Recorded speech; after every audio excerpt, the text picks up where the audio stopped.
channel.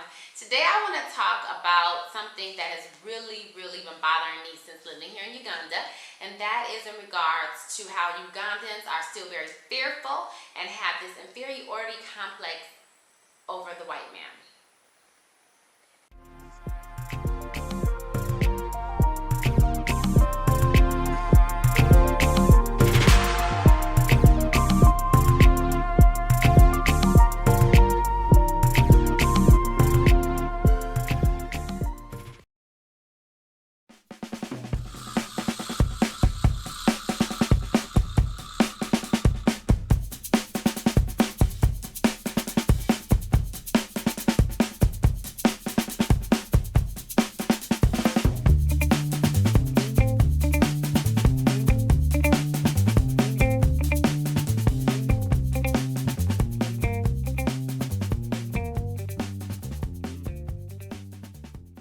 Just the other day, I had a conversation with a Ugandan friend of mine, and we were speaking about somebody, just in general conversation, and the person happens to be a white man. And she just said, you know, it's just something about them, and I just fear them. And I kind of gave her this look like, what do you mean you fear him? And then we brought up another conversation, and she really couldn't answer the first question. So then we brought up another conversation which involved an Indian woman, and she said the same thing. I fear her. You know, I don't understand, but I just fear her. I don't feel comfortable, and things like that. Now, I do understand there's something called discernment. You know, you understand, you know, when you can sense somebody's spirit is off, and things like that. But then there's something else called fear. And this inferiority complex that I think is like running very prevalent here on the continent, especially here in Uganda. I can't speak for other countries, but I can speak to my experience here in Uganda. And what I have recognized is this, that there are some Ugandans that are still in that mindset of feeling that the white man or white people are better or have more money or at a better level of standard of living. And that is not necessarily the case. They may come here with that presentation that, you know, they're doing so well. So they obviously feel like they're not doing well where they're from. So they have to come to Africa and feel like they are in control of something. So in order to feel in control, they try to control the people first because they know that's where the power is. I think there's more Ugandans who understand this capitalist and colonized mentality that the white people try to subject to the people, but there are still quite a few Ugandans that still feel like they have this subservient attitude. I observe it in how they react to white people. When they see white people on the street, they don't make eye contact with them. They feel like they have to bow down to them in some ways, if they're better than them. And these white people, they come here and they suck it up because they know that they can. And it's just like, you know, how long is this going to happen? I find it more in the lower to middle. I see it in the workplace. I see it in the stores. I see it on the street. And obviously I see it within the business environment here. And I would like to see more Ugandans, the ones in the lower to middle class, to regain their power, to understand their worth, to have the confidence to take ownership over what you have here in your country.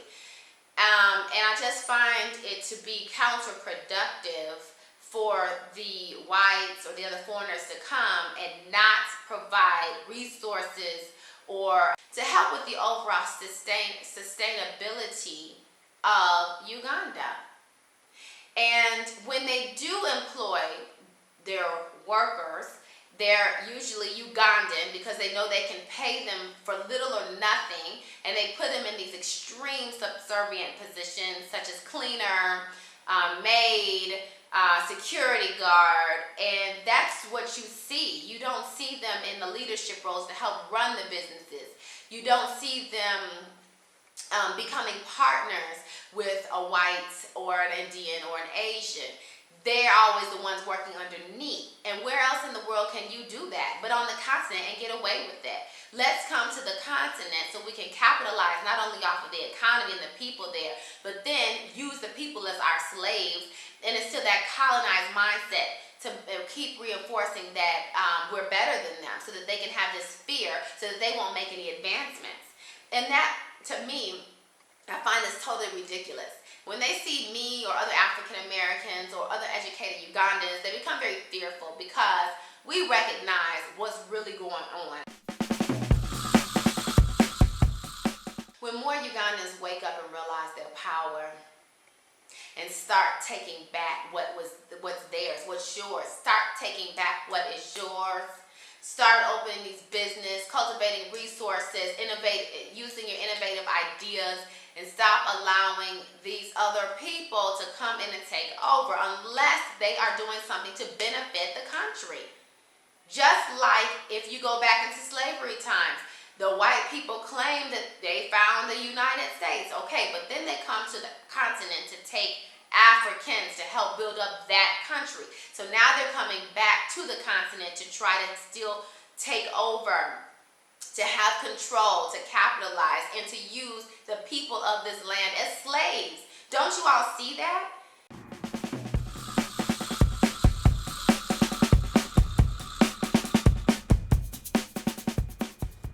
We cannot continue to let this cycle go on. It's a cycle of madness that they want to continue to put in our heads, and it should not continue. We as African Americans, it is our duty to instill these values back into the people of the countries that we visit, to educate them, to empower them, to enlighten them, to make them wise and aware of what their potential is and the resources and the opportunities that are before them, and stop allowing other people to come in to control what is already theirs and put them in this box and say, then you stay here.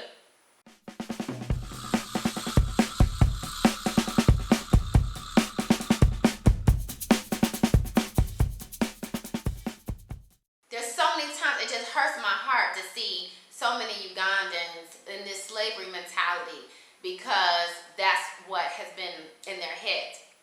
Of course, I know it all started during the British colonization when they came to colonize Uganda. And even to this day, to today, Uganda is still very much influenced by British culture. You know, everything down to the driving on the street is influenced by British culture. And so how long is it that we're going to allow the British and other whites and other foreigners to come in and influence our thinking, and to influence our way of life, and to influence our potential? It's not too late. Your time is now. It is our time to empower each other, to unify one another, to uplift one another, to instill some of the values, the morals, the respect. In my opinion, local Ugandans need to take back the power, take back what's theirs, build up their confidence, and regain their respect. This is their country, and we deserve to be able to help to rebuild what is theirs, and not continue to allow the white man to try to continue to take over in this vicious, nasty cycle that he's trying to use against all of us as a people for so long, whether here on the continent or in the U.S.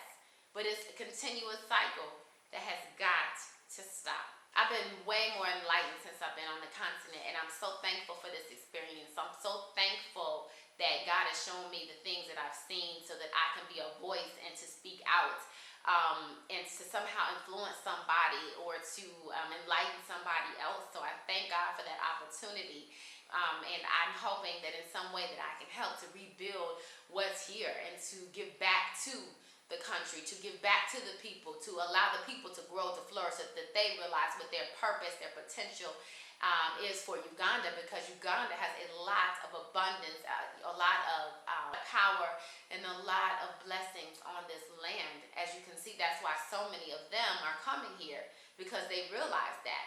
They don't see these same benefits and qualities in Europe, in the U.S., in Asia, and India, so they have to come to the continent. The continent is rich, you all. If you haven't had the opportunity to visit, I highly, highly, highly recommend it. I'm not saying to live, but definitely to visit and get to know a community of people, get to build relationships, and find a way for you to be able to help to give back and to empower and to enlighten, because that is continent has not left all of us. The culture, the tradition, the lifestyle, the love, and the unity has not left us, y'all. We got to get something going. We got to wake up.